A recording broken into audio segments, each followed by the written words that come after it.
Hello, everyone. It's me, Dr. Stacy Betancourt, with another edition of Making Sense with Dr. Stacy. Last week, we talked about boundaries and how they are important and what they can offer and some facets about it and why it's important. So this week, what I want to do is I want to talk a little bit about what are boundaries? How do you set them up? What do they look like? And to do that, I wanted to put together three categories that I think are pretty much encompassing about what people go through. So if not, if there's something else you'd like some help with, let me know.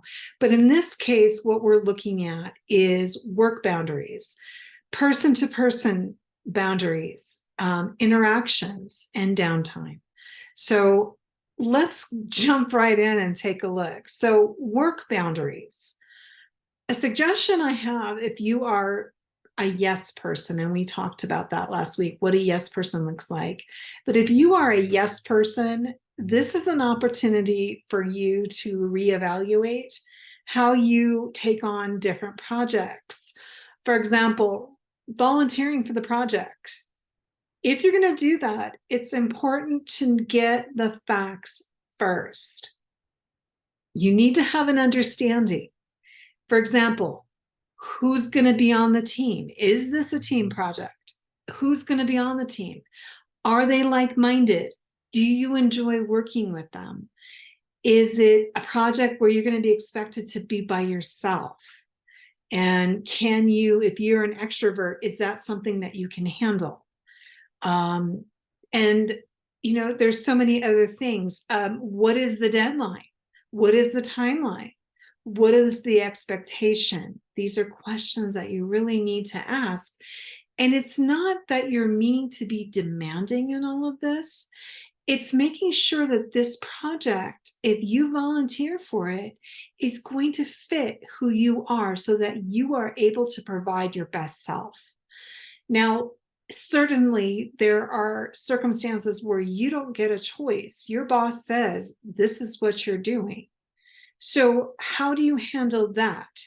What other boundaries will you need to make an adjustment in order to keep your job? If that's something that you're looking to do, what are you willing to put is a different boundary within yourself, within your life, within your parameter, in order to make that work without hurting your overall sense of self?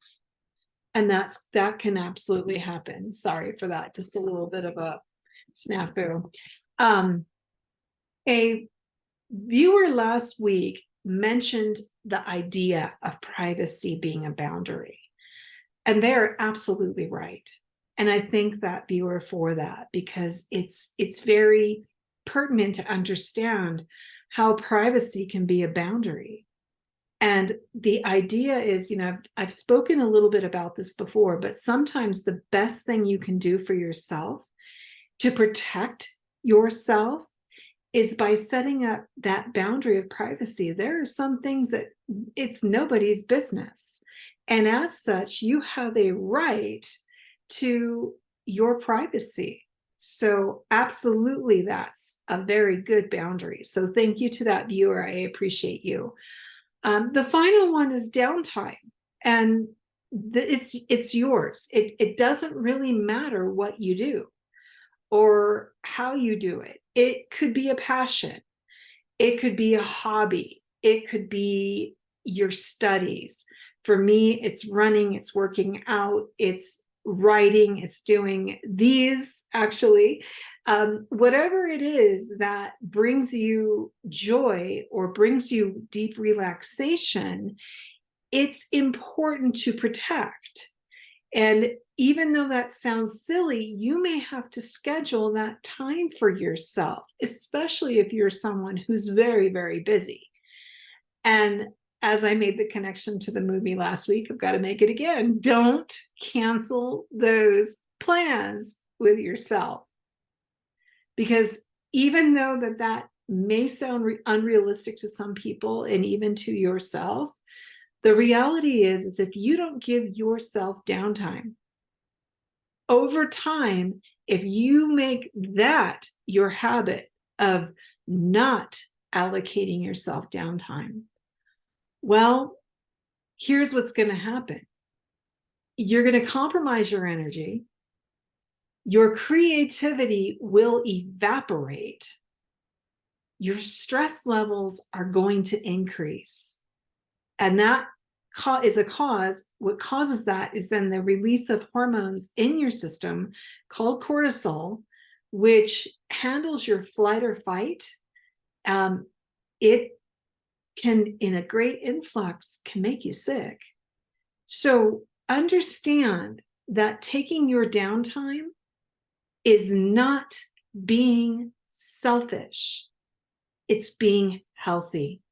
How do I know this? I am not a medical doctor, but I am a PhD in advanced studies of social human behavior, for those of you that are not aware. And this is my disclaimer. I studied the brain from birth to death. I studied how stress affects the brain. I studied all the environmentals that can take place inside your brain and cause you to be unhealthy. So to keep yourself healthy, to keep yourself happy, take that downtime, set those boundaries. If you have any further questions or any comments, please put them down below. I would love to interact with you and help you if you need it. So here is what I'm saying. Remember to be kind to each other.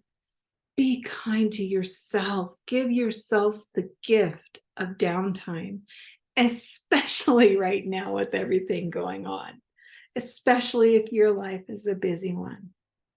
Be kind to yourself.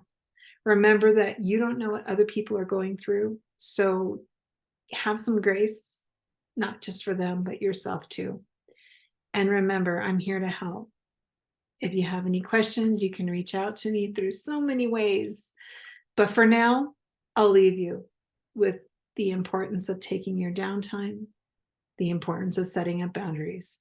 This is Dr. Stacy Betancourt coming to you with another edition of Making Sense with Dr. Stacy. Take care, have a great week, and I'll see you next Sunday.